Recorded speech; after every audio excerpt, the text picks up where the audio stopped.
which kind of like just, you know, more of a general one that we should all be following along. But each one of us will have our own like little vision of like how we're gonna add our own little touch to the club.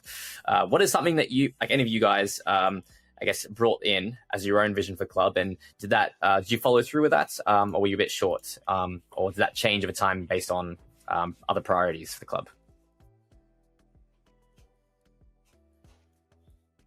I guess for you guys, like Rock Jam was something like you wanted to really add in, and I mean that was a big success 2 years in a row. Oh yeah. Yeah. I think for us in the early days, it was more about consistency, and I think like the founders and the initial crop of execs did a great job of pushing out fortnightly casual climbs, which is great because we're able to provide value for our members every fortnight, and compared to a lot of societies at the club. At the university, that would kind of be sporadic with their events. Maybe they'd do one quarterly or yearly even.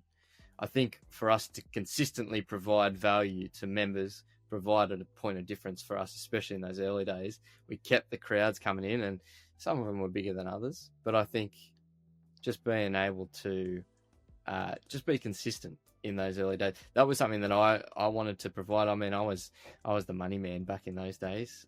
So anything that would kind of bump up our bottom line, just keep money trickling into the club, besides the grants from Activate and all the rest of it. But yeah, consistency was a value that I really wanted to push in those early days. And I think we laid a really strong foundation, and just hearing Justin and Mika talk about Rock Jam and being able to orchestrate such huge events, I think it comes down to the foundations that were laid right from day one.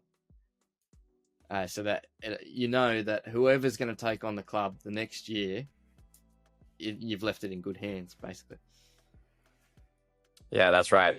I think about like the whole like community building, like what Jared said, like making sure that the next gen of execs are like on the same page and want exactly the same thing for the members. I think that's like one of the most important things, because I shouldn't compare, but Hey, just a quick announcement before we return to the podcast. If you're someone who's been feeling a bit stuck lately, maybe you're switching careers, rebuilding your routine, or just trying to get your life together, I get it. That's exactly why I write the Midweek Motivation newsletter, where every week I share real, honest thoughts on training, mindset, and the messy process of figuring life out. Especially for guys like us, we're in our 20s and 30s, just trying to get ahead in our careers, fitness, and performance. It's short and it's personal, and it might just give you the push you need during the middle of the week when it's least motivating. You can subscribe using the link in the show notes below, or go to substack.com and search up Midweek Motivation. All right, let's get back to the podcast. I think UTS Boulder Sock execs have consistently been really, really good people's people. Like, I don't think anyone has ever felt excluded. Well, I mean, this is like an echo chamber of mine, so I could be wrong, but I've never heard of like, well, there was one incident, but we don't talk about that. Anyway, Put in the chat that felt excluded. Don't forget to like, comment, and subscribe. well, They can't even chat. Well, So I think we handled that one well. Like that one very specific case of exclusion, but that one was an anomaly. But I would say that most people that came to UTS Boulder Sock have felt the need or the want to keep coming back and stay, which is why we have so many people. Like at AGMs, you get like 30 people putting up their hands for like 9 roles as execs. You get so many people coming back every single time for a climb. And then at the end of the year, you see the bowl and there's just like everyone is there. And you're like, whoa, you look so different, not in chalky climbing clothes.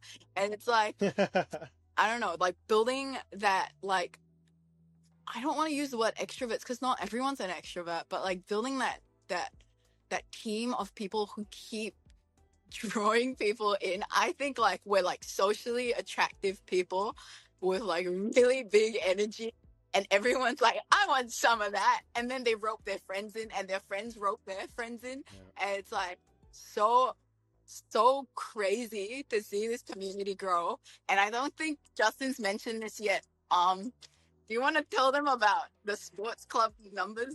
Oh, yes, we should have asked. I'm very curious. So, from what I know from you guys started off at the end of your first year was 270-something, I think. Sounds Yeah. about right. Yeah. I think it was 240 first year. Yes.